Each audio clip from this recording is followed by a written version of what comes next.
ఇది చాలా చిన్న విషయం ఏం కాదు. 105 డేస్ అక్కడ ఉండి అండ్ ఒక కామన్ మ్యాన్, ఒక రైతు బిడ్డ, ఏమీ తెలీదు అలాంటి ఆయన వచ్చి ఆడటం, అది జెన్యూన్గా ఉండటం, దాని తర్వాత ఒక ఫ్యాన్ బేస్ని క్రియేట్ చేసుకోవడం అనేది ఏదైతే ఉందో చాలా చాలా బాగుంది. అండ్ ఆడిన విధానం కూడా బాగుంది.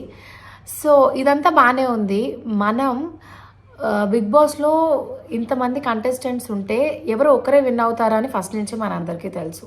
సో అప్పుడు ఆ ఒక్కరికే మనం స్టాండ్ తీసుకోవాలి. సో మేము తీసుకుంది అమర్కి, ఎందుకంటే తను మా తమ్ముడు అని నేను ప్రతిసారి చెప్పుకోవాల్సిన అవసరం లేదు.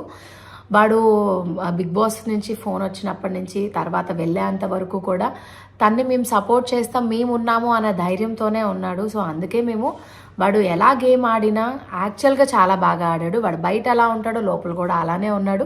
అమాయకుడిని చేసి చాలా చాలా మాటలు అన్నారు, అన్నీ కూడా భరించాడు. బయట మేము కూడా